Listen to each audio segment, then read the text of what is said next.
الحمد لله رب العالمين، وأفضل الصلاة وأتم التسليم على سيدنا محمد أشرف الأنبياء والمرسلين وعلى آله وصحبه أجمعين.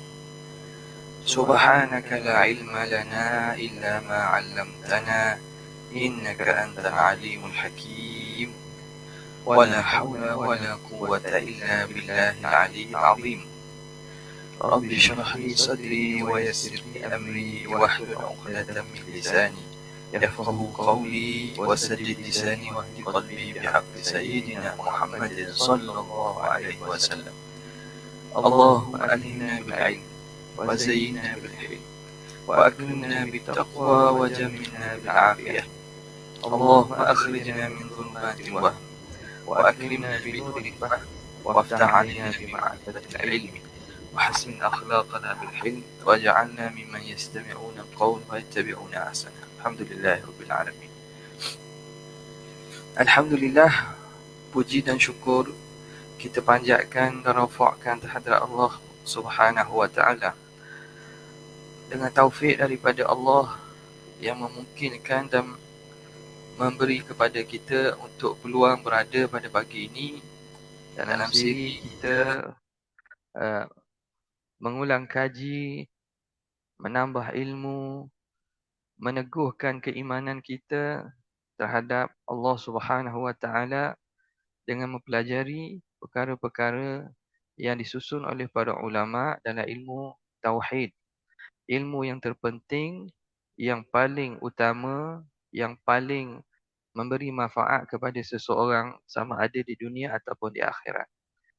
Daripada kitab yang kita baca ini, terjemahan kepada Aqaid Ad-Durriyah Al-Anwar Al-Bahiyah, kita berhenti dan sampai pada muka 48.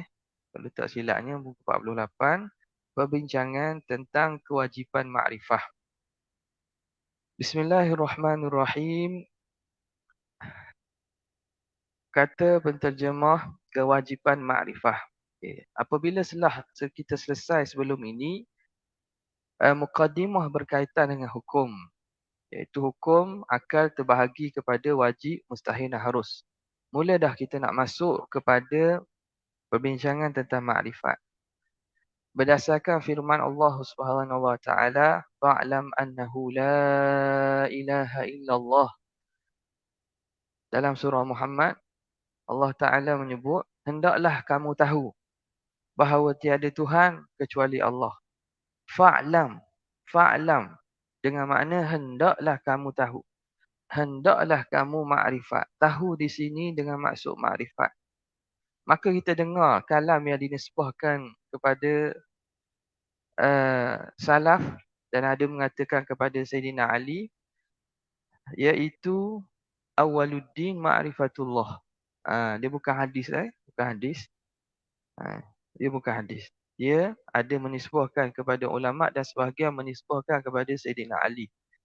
Awaluddin ma'rifatullah. Awal agama ialah mengenal Tuhan. Maka daripada atas statement inilah, ayat inilah kita dapati ramai orang menggunakan dengan makna yang betul dan tak kurang juga yang menghurai dan memahamkan dengan makna yang salah. Maka keluarlah pada masa kini ajaran-ajaran makrifat yang sesat. Ajaran mengenal Tuhan yang sesat. Ajaran mengenal diri yang sesat. Yang sesatnya bukan makrifatullah itu sendiri, tetapi bawakan dan ajaran yang diajar itu menyalahi dan berseleweng. Menyelewengi dan menyalahi ajaran ahli sunnah wal jamaah. Asasnya apa? Asasnya tidak tahu makrifat yang sebenar itu apa. Tak tahu makrifat yang sebenar itu apa. Maka di sini, dalam perbincangan tentang makrifat sebelum kita masuk berkaitan dengan ini, kita kena kaburlah sekarang ni, hak mana hak benar, hak mana hak seleweng. Hak mana hak atas jalanan ahli sunnah, yang mana atas jalanan ahli punah. Ahli sunnah ada, ahli punah pun ada. Itu kena jaga-jaga ni. Kena jaga-jaga. Kita tak boleh. Kita Duduk atas jalanan ahli kunnah. Kena duduk atas jalanan ahli sunnah. Okay. Dalam perbincangan ulama tentang makrifat, ini dibincangkan dalam akidah dan dibincangkan dalam ilmu tasawuf. Dibincangkan dalam ilmu tasawuf. Maka perbincangan makrifat dalam ilmu akidah ini dipanggil sebagai makrifah ammah. Makrifah umum dengan maksud asas mengenal Tuhan. Iaitu berkait dengan apa yang kita akan belajar nanti, iaitu mengenai tentang terkenal dan tahu sifat wajib mustahil haruh terhadap Allah, wajib mustahil haruh terhadap Rasul dan perkara-perkara yang berkait dengan sam'iyat. Yang kedua, sebahagian daripada ilmu makrifat ini ulama bincangkan dalam medan ilmu tasawuf yang merujuk kepada makrifah khasah, makrifah orang arif billah, orang aulia illah, orang yang dekat dengan Allah Subhanahu Wa Taala. Ini juga dipanggil dengan makrifah. Tapi makrifah mereka itu makrifah khusus. Dia bukan makrifat yang kita belajar ini. Tapi makrifat yang kita belajar ini asas kepada makrifat-makrifat lain. Jadi makrifat yang dibincangkan dalam tasawuf itu maqam makrifah, maqam arif billah, makrifah khusus. Yang mana ia ialah hasil daripada mujahadah seseorang hamba. Seseorang hamba yang mempunyai akidah yang benar, lalu dia beramal dengan amalan yang benar, yang ikhlas, sehingga Allah Subhanahu Wa Taala menganugerahkan kepadanya makrifat. Yang ni dalam kalam-kalam sufi ni, ahli-ahli tasawuf mereka mengungkapkan makrifat dengan makna makrifat ini. Dan makrifat ini pada perbincangan ulama ialah makrifat jenis anugerah dan pemberian. Anugerah dan pemberian. Bukan maknanya dia jenis usaha-usaha belajar-belajar. Yang disebut dalam perbincangan tasawuf, kalaulah mereka mengungkapkan dalam teori-teori dan istilah itu sekadar mengenal dan memberitahu tentang istilah-istilah yang berada di kalangan ulama ahli tasawuf, ulama sufi. Tapi adakah seorang itu mampu mencapai makrifat ini dengan cara itu? Pada ghalibnya ini anugerah daripada Allah Subhanahu Wa Taala. Apabila seorang tu benar akidah dia betul atas jalanan ahli sunnah wal jamaah. Kemudian benar amalannya kerana Allah, amalan dia betul. Dan dia yataqarrabu, bertakarrub kepada Allah dengan amalan-amalan sunat sehingga Allah Taala cinta, ketika itulah Allah Taala beri makrifat pada dia. Ini ambil mana ni? Ini berdasarkan pada sabda Nabi SAW dalam hadis qudsi. Allah Taala kata, tidak ada sesuatu yang lebih dikasihi oleh Allah lebih daripada maftaratu alaih, ibadat-ibadat fardu yang aku wajibkan ke atas seorang hamba. Jadi ini apa Allah Taala ceritakan bagaimana seseorang itu boleh dekatkan diri pada Allah. Tidak ada ibadat yang lebih Allah Taala cinta lebih daripada apa yang Tuhan fardukan, iaitu ibadat-ibadat wajib. Wa ma zala 'abdi yataqarrabu ilayya bin nawafili hatta uhibbah. Dan sentiasalah hamba-Ku yang telah menunaikan fardu tadi mendekatkan diri kepadaku dengan amalan-amalan sunat sehinggalah aku mengasihinya. Tengok. Proses untuk orang kata naik makam lah. Dalam orang-orang mengaji ilmu tasawuf ni, ilmu ni kena proses naik makam. Bunyi sedap tu. Proses naik makam. Disebut oleh dalam hadis ini, pertamanya ialah menunaikan apa yang Tuhan fardukan. Tunai apa yang Tuhan fardu tu bukan makna semayang bang saja, itu memang dah lah. Benda yang berkait dengan kewajipan dia terhadap manusia, contohnya dia sebagai bapa, nafkah dia kepada isterinya, nafkah kepada anak, pada ahli keluarga yang makna tak mampu. Benda wajib ni selesai. Kemudian sentiasalah hamba-Ku setelah itu, setelah selesai kewajipan tu, dia mendekatkan diriku dengan nawafili, dengan ibadat-ibadat sunat. Buat ibadat sunat, buat ibadat sunat. rawatibnya, puasa sunatnya, sembahyang malamnya, hatta uhibbah, sehingga aku kasih. Lin sini. Bila lah aku kasih, makna apa? Sehingga Allah kasih. Makna ini aspek pemberian. Dia panggil wahbi. Bukan wahbi, wahbi. Wahbi itu makna anugerah. Lawannya kasbi. Hak kasbi itu kita boleh usaha. Kita boleh usaha. Tapi bila uhibbah, sehingga aku kasih. Makna pihak Allah sendiri yang menganugerah. Bila begitu, kuntu sam'ahu alladhi yasma'u bihi. Jadilah aku ini pendengaran yang dia mendengar dengan dia, penglihatan yang dia melihat dengannya, kaki dia berjalan dengannya, tangan yang dia pegang dengannya. Ini pula kena faham pula ni. Jadilah hamba itu pendengaran Tuhan, penglihatan Tuhan, kaki dan tangan Tuhan. Bukan hamba jadi Tuhan. Tu kena faham tak? Bukan hamba tu jadi Tuhan. Tetapi hamba itu, ini kinayah. Seorang itu pendengarannya pendengaran Tuhan, maknanya segala yang dia dengar tu ialah dalam benda hak Tuhan redha. Segala yang dia lihat tu benda Tuhan redha. Segala kaki dia pergi bergerak itu kepada tempat yang Tuhan redha. Tangan dia sentuh, tangan dia buat pada perkara yang Tuhan redha. Itu maksud, jadilah pendengarannya pendengaranku, penglihatannya penglihatanku, kakinya yang berjalan kaki. Bukan kaki Tuhan, bukan jadi kaki Tuhan. Jadi ini nak cerita apa? Dia seseorang itu, kehidupannya, gerak-gerinya atas setiap apa yang Tuhan redha. Jadilah dia radiyah mardiyah. Dia redha, Allah Ta'ala redha kepada dia. Okay. Jadi kita faham daripada hadis Nabi, apabila Rasulullah cerita, Allah Ta'ala beritahu sendiri, langkah-langkah untuk mendekatkan diri kepada Allah sehingga diberi makrifat yang khasah ini, hak dibincangkan oleh ulama-ulama ahli tasawuf ni, pertamanya hak wajib selesai dah. Lepas tu, hak sunat pula memperbanyakkan. Jadi hak duk dakwa ilmu makrifat tu, semayang pun cegelah-cegelah. Tak, semayang pun cegelah-cegelah. Kalau semayang, kalau tak semayang, awal lagi. Awal lagi out. Dia ni, ahli siapa ni, Arif Billah dia ni. Makam dia tinggi ni. Dah semayang tak? Jemaah tak pergi kok. Tak. Awal lagi tolak tepi.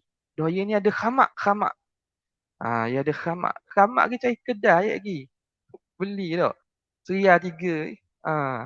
Khamak. Orang kita ni terpengaruh dan terpesona dengan cerita-cerita pelik-pelik sebegitu. Jangan. Ini bahaya zaman sekarang ni. Dakwah ni banyak. Dakwah segini banyak yang cuba nak memperguna dan mempengaruhkan orang awam untuk mengagung-agungkan individu-individu yang dianggap dekat dengan Tuhan. Tapi jauh sekali dengan Allah Subhanahu Wa Taala. Jadi hak asah fardu tu selesai. Kemudian bukan sekadar mereka itu, mereka buat sunat pula. Ni kalau hak asah fardu pun tidak selesai, sunat apatah lagi. Dia kata ni zikir sokmo ni. Nampak duduk gitu tapi zikir lah. Nampak duduk gitu lah. Himayang Mekah contohnya. Himayang Mekah pula. Nak pergi Mekah mana COVID? Kena isi borang semua, kena kuarantin. Tak boleh tu. Benda-benda gitu, cerita-cerita bawakan benda pelik-pelik gini, jauhilah dan jaga-jagalah. Kerana kita bimbang, takut-takut apa yang kita yang percaya orang itu, tapi sebenarnya orang itu bukan wali Tuhan, tapi bimbang jadi wali syaitan. Na'udzubillah min zalik. Okay. Jelas Jadi tasawuf, itu makrifat, kedudukan ataupun perbincangan tentang maqam dalam tasawuf. Yang kita nak bincang ni akidah. Jadi tasawuf, makrifat dalam akidah ni dia tak lari. Dia jadi asas. Hatta kepada orang yang mendapat maqam dalam makrifat dalam tasawuf sekalipun lah. Akidah tetap akidah ahli sunnah wal jamaah. Tidak kali kata ni akidah orang awam. Kita akidah ahli tasawuf lain. Lain kat mana? Ni bahaya kalam-kalam gini. Ini pengajian orang awam. Akidah yang boleh diajar, berkitab, berguru. Ini kalau akidah ataupun tak makrifat yang nak diajar ni mesti dengan guru mursyid. Bukan dengan dalam kitab. Betul lah dalam kitab sebab Tok Guru nak goreng. Sedaplah goreng sebab tak ada dalam kitab. Ngaji dengan Tok Guru Makrifat ni ngaji gini, ngaji gini, ngaji gini. Ada seorang tu kata nak kenal diri tengok pokok kelapa je. Tengok pokoknya boleh kenal diri. Ha. Lepas tu hurainya tak betul pula. Ha, nampak ni. Ha, macam-macam dakwaan Makrifat, Tok Kenali lah Makrifat. Guna nama ulama' pula. Guna nama Tok Kenali. Tok Kenali tak ada bahagian pun dengan dia. Tak ada kait pun. Buat buku nama Makrifat Tok Kenali. Dakwa ni. Ha, jaga-jaga macam gitu. Ha, tahulah. Buat live ni nak sebut nama kan. Takut salah pula kan. Ha, tapi begitulah. Ha, kalau ada tuan-tuan, puan-puan, ada nak tanya ke apa, lepas ni lah. Ha, kalau nak tanya nama luar tu, boleh kita sebut jelas sikit. Ha, tapi kita sindir-sindir dan sebut gitulah. Ha, itu kadang-kadang jaga-jaga ni. Dakwaan makrifat. Ha, dia kata benda ni tak boleh belajar dalam berbuku dan bukan berkitab. Betul lah sebab dia anugerah Tuhan. Tetapi asas akidah untuk dapat capai makrifat tahap ni, asas akidah sama je. Cuma di tahap yang makrifat yang dapat itu buah hasil anugerah daripada akidah yang benar. Dia tak ada akidah hak belajar ni lain, akidah makrifat hak dapat dengan kedudukan mahkah tinggi tu akidah lain. Tak. Kalau ada buah-buah bunyi gitu, kena jaga-jaga. Kena jaga-jaga. Bimbang bawakan itu bukan bawakan yang berlandaskan akidah yang benar. Okey. Jelas ni? Okey, kita masuk kepada kewajipan makrifat. Bismillahirrahmanirrahim. Qala al-musannif rahimahullah wa nafa'ana bihi wa bi'ulumihi fid dharain amin. Wa yajibu 'ala kulli mukallafin syar'an an ya'rifa ma yajibu fi haqqi maulana 'azza wa jalla wa ma yastahilu wa ma yajuzu wa kadza yajibu 'alaihi an ya'rifa mithla dhalika fi haqqi ar-rusuli 'alaihimus salatu wassalam. Kata terjemahan dia ialah wajib ke atas setiap mukallaf pada hukum syarak. Jadi di sini kita akan berbincang berkait dengan beberapa perkara. Wajib ke atas mukallaf pada hukum syarak mengetahui apa yang wajib pada hak Allah, apa yang mustahil dan apa yang harus. Begitu juga setiap orang mukallaf wajib mengetahui seperti yang demikian itu pada hak Rasul alaihimus salatu wassalam. Ini matan Ummul Barahim Imam Muhammad bin Yusuf As-Sanusi. Jadi di sini pengarang mengatakan pertama wajib ke atas setiap mukallaf pada hukum syarak, seterusnya mengetahui. Nampak? Jadi di sini akan ada perbahasan berkait dengan perkara yang kita fokuskan di sini. Iaitu tentang makna wajib, siapakah mukallaf, wajib pada hukum syarak itu dan apa makrifat yang dimaksudkan di sini. Okay. Kata syarih iaitu Syekh Muhammad Al-Hashimi, menjadi fardu dan kemestian, fardu dan mesti dari sudut syarak ke atas setiap orang mukallaf. Sekarang ni dia kata wajib. Wajib di sini wajib apa? Wajib di sini ialah wajib dari sudut syarak. Dia panggil wajib syarak. Bukan wajib akal, wajib syarak. Apa maksud? Wajib ni makna mesti kena buat. Kalau tak buat berdosa. Ma yuthabu fa'iluhu wa yu'aqabu tarikuhu. Apa yang diberi pahala orang buat, diseksa orang yang tinggal. Ni kewajib macam semayang lah. Semayang tu panggil wajib fardu lah. Makna mesti buat.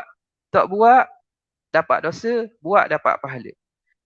Makrifat dengan makna kita tahu perkara-perkara akidah ni wajib. Mesti kena tahu. Kalau tak tahu berdosa, kalau tahu dapat pahala. Dari sudut syarak. Jadi wajib di situ kembali kepada wajib syarak. ke atas siapa yang nak tahu ni? Orang mukallaf. Orang mukallaf. Siapakah mukallaf? Iaitulah mereka yang balik, berakal, sejahtera panca indera, yang dituntut daripada mereka sesuatu yang terdapat padanya bebanan dan kesukaran, yang mampu untuk berfikir serta sampai kepada mereka dakwah Rasul yang diutuskan. Ni kita letak dulu makna ni. Dia akan bincang belakang ni. Yang jadi, letak dulu makna di sini, siapakah mukallaf? Okay, mukallaf itu pertama dia kata yang balik. Jadi syarat mukallaf balik dulu.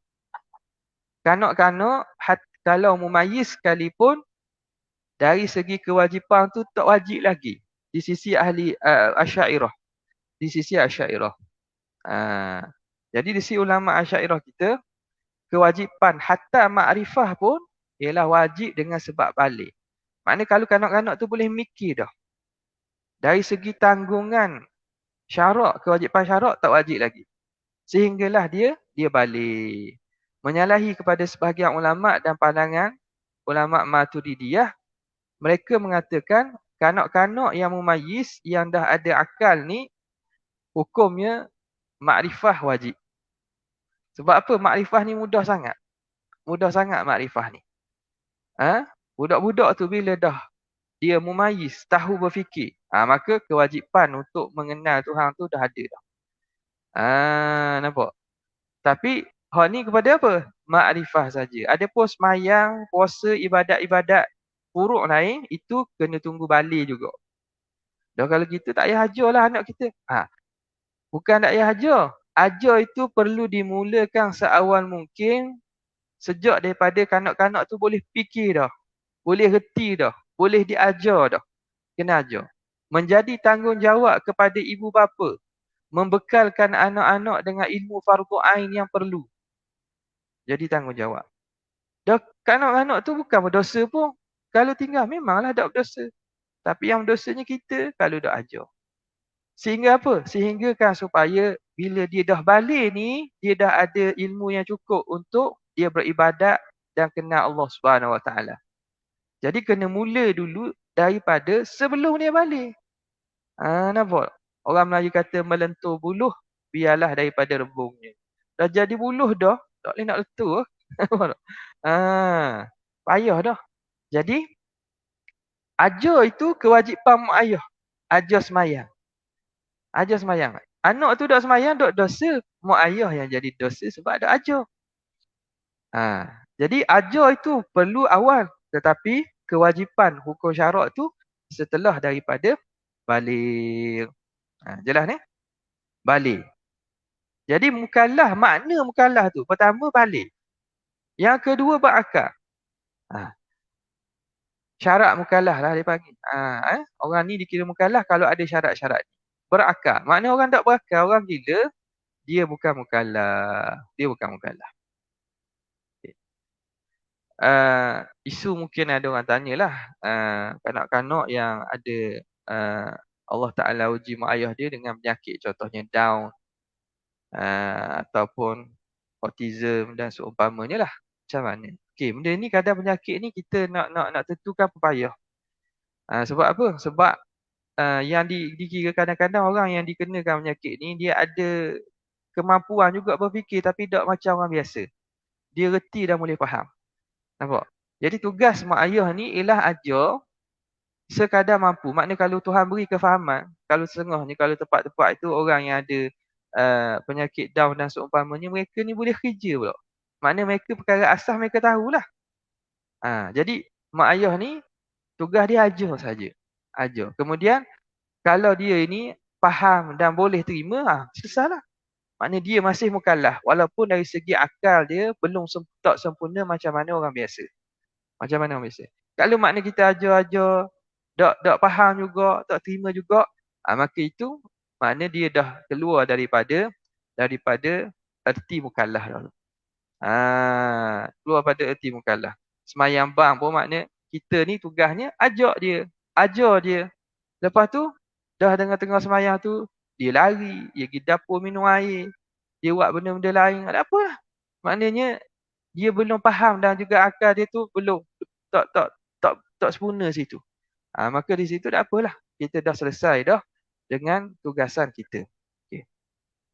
Berakal. Sejahtera panca indera. Sejahtera panca indera. Lagi akan diceritakan lebih lanjut lagi. Sejahtera panca indera makna panca inderanya selamat.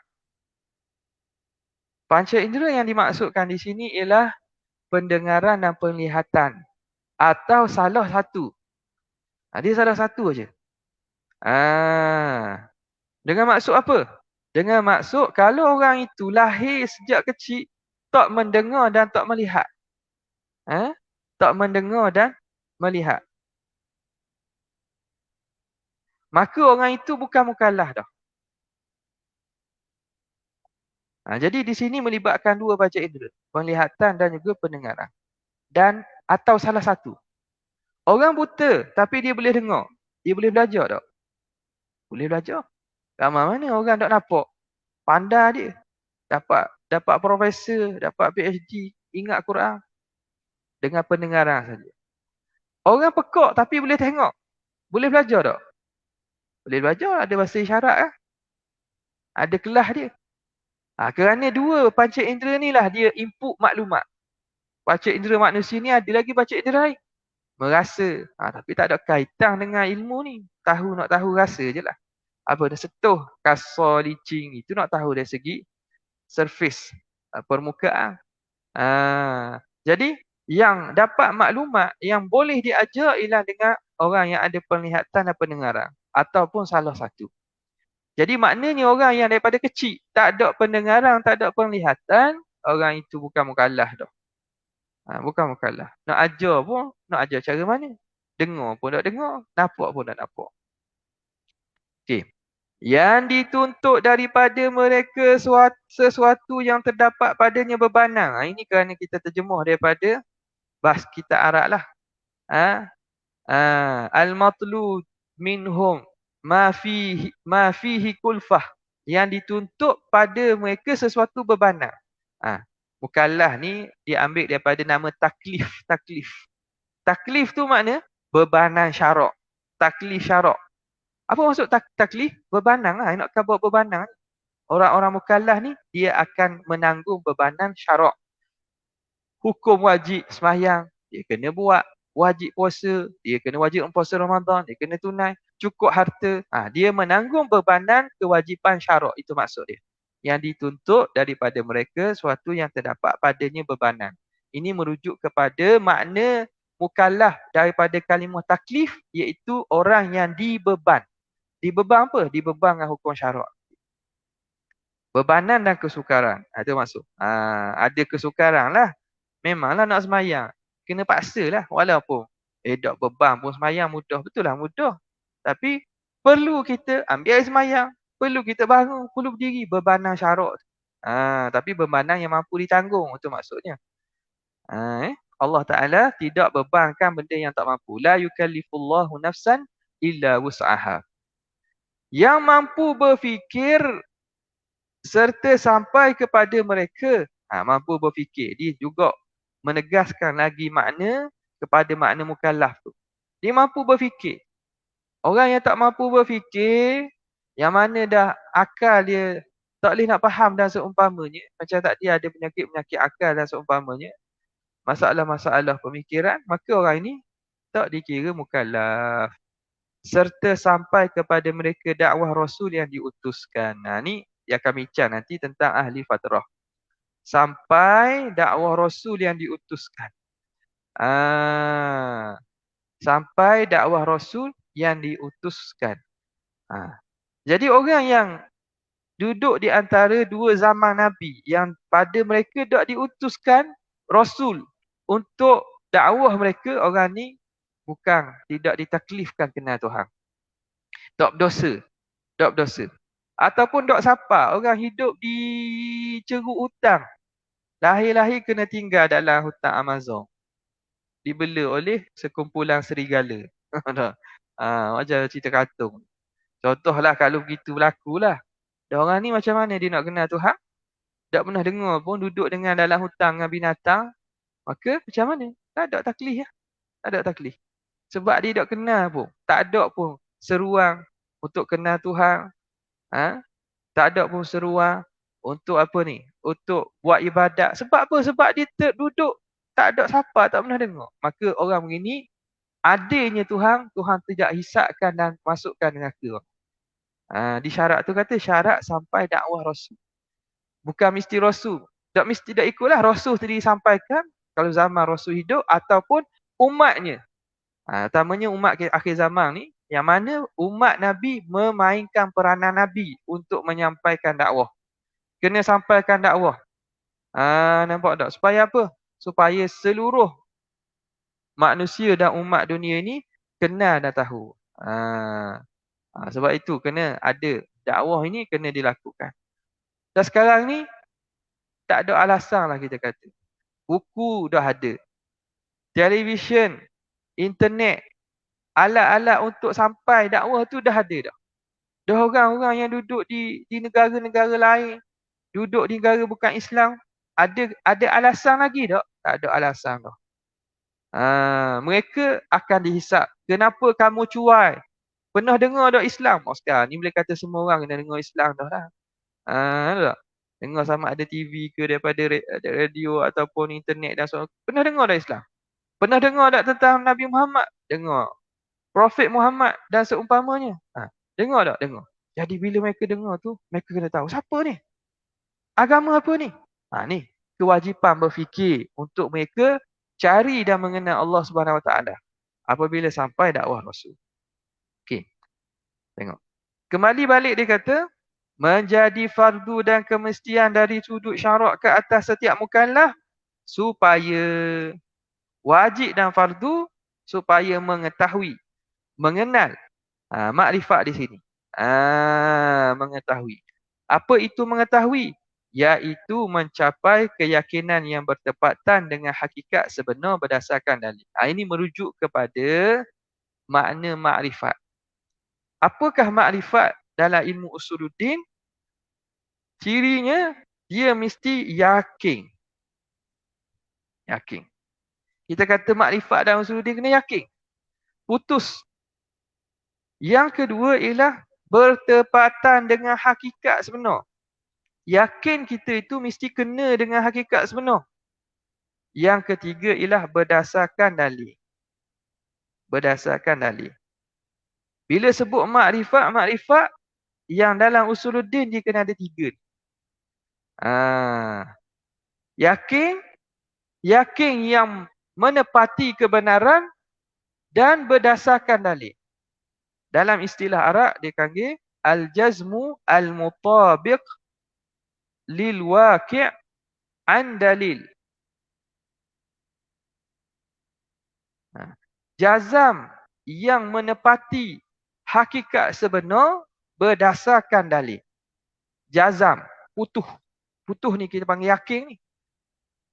Yakin yang menepati perkara sebenar berdasarkan dalil. Ini ada tiga. Apa maksud yakin? Jazam ni putuh sungguh. Dengan maksud tak ada kompromi dah. Kalau kita boleh buat nombor lah, dia 100% mana? Yakin 100%. Tak cukup sikit pun. Contohnya 99.9.9 sahaja yakin. Tak ada 0.001 tu. Orang tak panggil yakin sebenar. Yakin ni makna putuh. Putuh betul. Skala 1 hingga 10 habis sekali. Habis sekali. Tak boleh kurang tu. Kurang sikit tak boleh. Saya ni yakin dah. Yakin tahap mana? Yakin tapi kalau mikir-mikir boleh jadi dok juga. Dok yakin lah tu. Jangan main ni. Ada kadang-kadang orang, terutamanya anak-anak muda ni mari jenis mikir pula. Betul tak ni ada Tuhan? Tak? Betul tak ada Tuhan? Ada seorang tu dia mari dia jumpa kita, dia kata saya ni yakin ke syurga je. Yakin ke syurga je. Tapi Tuhan ni ikut orang kata ada lah. Tapi boleh jadi tak ada. Tapi kerana nak masuk syurga saya bayang, dia kata. Saya mayang, saya ibadat kan dia nak syurga. Yakin ke syurga? Sebab dia kata, bukan nak masuk neraka, masuk syurga. Tapi Tuhan yakin tak? Mikir-mikir, kok tak ada kok. Nampak. Bahaya. Bahaya, jangan ni. Sebab itu dalam sifat pertama tu, sifat wujud tu kena kemah tu. Kewujudan tentang Allah Subhanahu Wa Taala. Padahal mudah sangat pun. Mudah sangat kita nak bawa kepada keyakinan wujud Tuhan. Tapi apabila seseorang tu terikat dengan wujud tu mesti benda hak nampak. Benda hak nampak. Jadi akhirnya benda hak nampak, benda hak boleh dia mikir wujud Tuhan tu mana. Kalau ada duduk mana. Kalau betul macam mana. Bila dia terikatkan kewujudan dengan sifat-sifat makhluk jadi mari dia apa yakin. Padahal kita tidak dituntut mengetahui hakikat zat Tuhan. Kita hanya dituntut yakin ada Tuhan dengan sifat-sifatnya lah. Jadi hakikat wujud Tuhan tu, wujud dia macam mana itu luar pemikiran akal. Jadi dia kadang-kadang tersilap letak. Bila dia yang anggap nak kena yakin wujud tu mesti kena faham wujud Tuhan. Kena tahu hakikat Tuhan. Tu luar kemampuan tu. Nak tahu hakikat wujud Tuhan tu luar kemampuan. Kita dituntut mengetahui wujud Tuhan. Ada ke tak? Ada. Sungguh tak? Sungguh. Sungguh. Bukan makna dalam khayalan saja. Bukan dalam pemikiran saja. Tapi sungguh. Sehingga boleh nampak. Lepas tu boleh nampak di akhirat nanti. Kerana benda ada ni, dia boleh nampak. Dah kita tak nampak pun Tuhan. Allah. Betul lah. Memang Tuhan tidak menampakkan dirinya di dunia ini. Kecuali kepada Rasulullah sallallahu alaihi wasallam pada malam Isra Mi'raj. Ni sambutan Isra Mi'raj ni kan. Sejak ni minggu depan. Berapa bulan. Jadi Allah Subhanahu wa taala Nabi SAW melihat Tuhannya pada malam Mi'raj. Pada malam Mi'raj. Adapun pada makhluk lain tak melihat Tuhan kecuali di akhirat bagi ahli syurga sebagai anugerah nikmat yang paling besar. Iaitu melihat Allah Subhanahu wa taala. Mana ada? Dan tidak perlu pun kita kepada nak yakin wujud sesuatu dengan melihat. Tak perlu pun. Tak perlu. Contoh orang buat masjid kita hak cantik ni kan. Kita tengok siapa hak buat. Tengok dah siapa buat. Kontraktor dia. Kalau orang tak tahulah. Kalau hak tahu siapa kontraktor dia, siapa tukang dia. Ambil indung ke, ambil bangla ke. Tengok tak apa lah. Tiba-tiba siap dah ada. Benda yang memang akal kita memang putus, memang ada. Kontraktor dan tukang buat je. Arkitek dia. Nampak tak? Kita tak payah fikir, tak perlu kita tengok pun. Tak perlu tengok pun kontraktor tu siapa, hak tukang buat siapa, buruh siapa, tak perlu. Kesan adanya masjid ini cukup kita tahu ada orang buat. Ni masjid dah alam ni apatah lagi. Jadi nak suruh tahu yakin sebagaimana kita yakin bahawa masjid ini takkan ada tiba-tiba bata tu susun sendiri, ikat sendiri. Seming capur ikat sendiri, lepas tu tulis pula kerawangnya ada ni. Siapa buat ni jadi sendiri lah aku rasanya. Tak ada. Akal yang sihat, dia pasti akan membawa kepada adanya yang membuat masjid. Alam yang begitu indah, lebih indah pada masjid lagi. Masjid binaan ni lah. Lebih indah lagi. Orang nak buat semua lek-lek tulis tak boleh. Pokok tiruang. Boleh jadi macam pokok sungguh? Tak boleh. Pokok tiruang hok beli kedai rumah kita. Bini malah jaga. Cari hiasan pokok tiruang. Tak payah siram. Kalau pokok sungguh kena siram. Tak. Kena jaga, kena baca. Ni pokok tiruang. Nampak macam ada pokok. Rupuk kapet lah. Rupuk tiruang. Kalau rupuk sungguh kena jaga. Salah tak siram lama-lama jadi kering. Nampak tak? Tebal kena potong. Kalau tumbuh rupuk-rupuk liar tu kena cabut. Akhirnya beli hak tiruang. Sama tak? Tak sama. Jadi alam ini adanya memang ada pencipta. Nak suruh yakin bahawa adanya pencipta bagi alam ni. Jadi tak payah sebenarnya. Tidak payah sebenarnya. Jazam mutabik 100% yakin. Tak ada syak langsung. Maka di situ dibincangkan. Apa makna jazam itu? Makna yakin 100%. Makna kalau kita boleh buat dia, dalam nilai dia 100%. Kurang daripada 100% tu, kurang pada 100%. Separuh dipanggil syok. Syok 50-50. Ini istilah. Syok pada istilah ulama kalam 50-50. Ada pun boleh, tak ada pun boleh. Contoh. Itu syok. Kalau kosong ni maknanya tak ada maklumat langsung ni panggil jahil basit. Tak ada maklumat langsung. Kalau bawah daripada 50, maknanya 49 hingga 1, bawah pada 50 dipanggil waham. Wahmun. Waham bawah. Itu dipanggil sangkaan lemah dipanggil. Ada juga tapi tak kuat. Sangkaan lemah dipanggil waham. 50 ke atas, maknanya 51 sampai 99, dia panggil zon. Zon. Zon. Zon ni maknanya sangkaan kuat. Sangkaan kuat tu zon, sangkaan lemah tu waham. Nampak? Jadi, zon, syak, waham, itu tak pakar dalam masalah akidah. Tak boleh. Kita tak boleh. Ada syak sikit pun tak boleh. Duduk zon pun kuat dah tu. Tak pakar. Dalam akidah tak pakar. Dalam fiqh tak apa. Dalam fiqh. Kita basuh dah najis kita mandi dah. Lepas tu bukan nak cek belakang, nak ambil cermin tengok kena gedok belakang. Tak, mandi rata dah lah kiranya. Lepas nak cek dengan guna.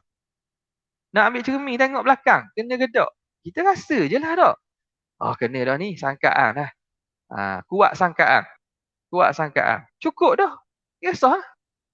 Tak? Tepat tu kena najis. Kita pun basuh. Kita kata tak ada dah ni. Tengok pun tak ada, bau pun tak ada. Bukan nak pergi ambil spesimen atau kelek. Atau kelek tengok ada tak DNA najis ada lagi. Tak perlu pun. Cukup sekadar zon bahawa itu selesai. Basuh dah tu kering dah. Bau pun tak ada, warna pun tak ada. Sah. Dah dikira sah. Dalam fiqh tak apa. Dalam bab amalan tak apa. Dalam bab akidah tak boleh main zon-zon. Kena yakin putus. Mana kalau kerak 14 kita pun, orang kerak kita pun tak akan berdegih. Sebab apa? Dia benda dalang ni. Dalang. Sebab itu para sahabat, apabila mereka diseksa sekalipun, tidak berganjak. Hawariyun, para pengikut Nabi-Nabi, umat-umat terdahulu, mereka dibelah dengan gergaji badan mereka, dipotong dengan gunting. Tak berganjak sikit. Sebab benda-benda 100 yakin tu. Takkan kita nak berganjak, nak beralih, nak tukar benda yang kita yakin. Tak. Sayyidina Bilal radhiyallahu ta'ala anhu, bila diazab, apa dia sebut? Ahadun ahad, ahadun ahad, ahadun ahad. Dia sebut ahad, ahad. Ahadun ahad. Tuhan satu, satu, satu. Buatlah seksa guana pun. Tak akan berganjak. Sebab apa? Sebab yakin dah. Itu pentingnya yakin. Ini melihatkan kepada cabaran masa kini ni kepada orang-orang muda, anak muda kita memang kena risau betul. Akidah kita, alhamdulillah lah Allah Ta'ala beri kepada kita. Kita yang mungkin kenal mengaji daripada sejak umur muda dulu. Sampai sekarang ni kita boleh teguh dengan amalan ibadat kita sehingga kita merasakan memang wujudnya Tuhan. Memang Allah memerhatikan kita dan seumpamanya. Memang dia kesan ni, dia ibadat ni ada kesan. Dia ada kesan pada menjaga akidah ni. Walaupun ibadat tu amalan zahir. Tapi apabila seorang tu, dia ibadat yang benar, Allah Ta'ala akan memberi kepadanya rasa kemanisan ibadat. Ni kata ni sebahagian daripada makrifat Tuhan bagi ni. Sehingga kawan kata apa pun, kita tidak akan bergerak bahawa Allah itulah semata-mata sahaja Tuhan. Tidak ada selain daripada dia. Tapi anak-anak muda, orang-orang kita, masyarakat-masyarakat muda kita, yang bolehnya berlakunya kelab etis Melayu. Persatuan etis Melayu boleh berlaku gitu sebab apa ni? Kerana penerapan ilmu akidah tidak diterapkan dengan sebenar. Jadi kita sebagai ibu bapa, kita kena main peranan lah. Kita sebagai guru, kita sebagai ketua orang dalam masyarakat, kita kena beri penerangan gini.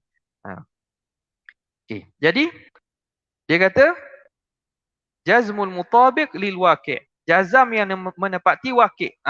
Seterusnya, yakin tu satu. Mesti yakin benar pula. Kalau yakin hak salah, percaya sungguh tidak degih pun. Tapi salah. Tak ambuh kok ni. Sebagaimana yakinnya golongan Nasara kepada konsep ketuhanan mereka. Tuhan anak Jesus. Trinity. Mereka yakin tak? Yakin. Berilah apa-apa pun mereka tidak akan berganjak daripada keyakinan. Tak ambuh juga tu. Itu yakin yang tidak menepati kebenaran. Seperti yakinnya golongan ahli falsafah mengatakan alam ini qadim.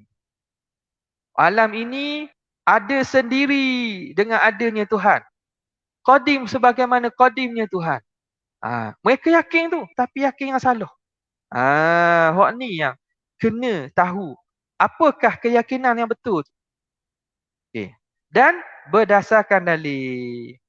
Nak tahu keyakinan betul tu, prosesnya dalil lah. Bila dihujah-hujah ni akan tahu. Ini apa ni? Ni akan dibincangkan nanti berkaitan dengan taklid. Orang yang tahu yakin yang betul, tapi yakin dia tidak berdasarkan, yakin dia benar, tapi tak ada dalil. Ni orang panggil muqallid. Orang taklid. Orang ikut je. Dia lahir dalam keluarga Islam. Dia pun dengar mak ayah dia dan ustaz sejid pun khabar Tuhan ada, Tuhan bersifat dengan kudrat, iradat, Tuhan maha tahu, Tuhan kekal. Dia pegang gitu je. Dalil tak tahu pun, orang tanya apa dalil tak tahu kok. Aku ikut je lah. Tapi yakin betul. Ni muqallid. Iman dia sah ke tidak sah? Dia akan bincang nanti dalam huraian nanti berkaitan dengan masalah muqallid. Secara asasnya kita sebut dulu. Ahli orang taklid ni imannya di sisi kaum muktamad imannya sah, masih sah. Tapi dia berdosa kalau dia mampu belajar, dia mampu faham, dia tak belajar dia berdosa. Jadi dosa tu kerana tak belajar. Itu kaum muktamad. Tapi jangan anggap benda ni ringan. Walaupun muktamad sekalipun. Sebab ada pandangan yang mengatakan iman tidak sah. Iman dia tidak sah. Sebab untuk yakin akidah ini, dia mesti yakin tu hak kita. Dan kita ni mari belajar kan. Baca kitab. Bukan kita taklid ke kitab. Bukan kita taklid ke orang main ngajar. Bukan kita taklid ke ustaz atau tok guru ngajar kita. Dia tak gini. Proses awal tu memang kita dengar. Kita dengar. Tetapi keyakinan, kefahaman tu, itu yang kita kata kita yakin sendiri. Kita baca kitab ni, tidakkah kita taklid ke kitab? Tok guru khabar, ustaz khabar, kita taklid ke tok guru? Sekarang ni, pendengaran, maklumat awal tu kita dapat dengan cara baca ataupun kita belajar. Tetapi bila kita faham apa yang tok guru tu khabar, kita dah sendiri yakin. Kita dah sendiri yakin. Contoh ada. Apa ni orang buat contoh lah. Antara guru saya buat contoh, dia kata macam gini lah, macam gini.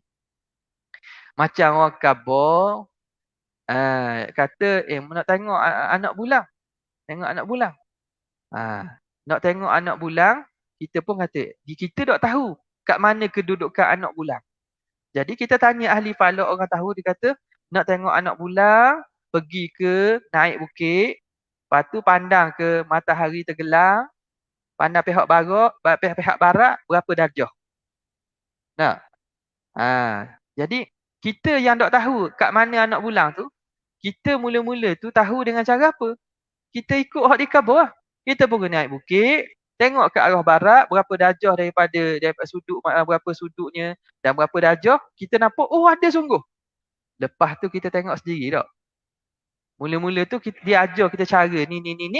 Kita klik lah. Kita tahu dengan cara dia beritahu kita. Kemudian kita tengok sendiri. Orang panggil taklid tak? Tak dah. Kita sendiri dah tengok. Kita sendiri dah yakin ada anak bulang tu. Mula-mula kita yakin ke dia dengan kita percaya. Ada sungguh anak bulang tu. Ada sungguh anak bulang.